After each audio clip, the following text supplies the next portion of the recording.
Good morning, friends. I hope you and your loved ones are well. I wanted just to share a few words. Last night, my wife McKay and I watched the movie Frozen 2.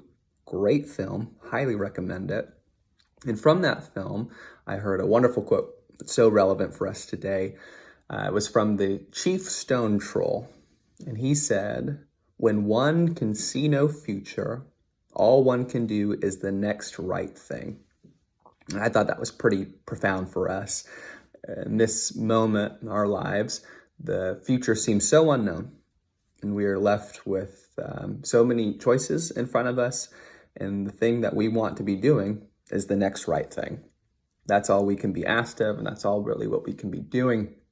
And while I think Walt Disney wisdom is great, it also leads me deeper into the biblical narrative. I think of the book of Acts, how that story begins with Jesus's ascension and the disciples being left with a pretty unknown future.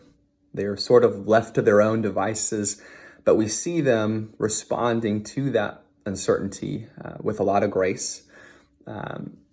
Essentially, what they do is provide the community with what they need.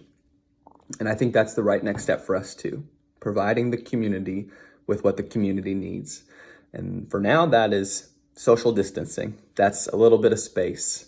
That's ensuring that our most vulnerable, our elderly, are kept safe and healthy.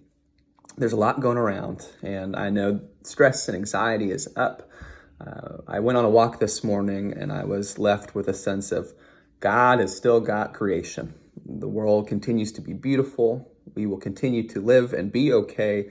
But for this foreseeable future, we want to just do the right next thing, which for us, I think, is being diligent about washing our hands, staying home when we can, limiting our contact with others so that we might be like the example set before us in the book of Acts, those disciples who responded to the community need.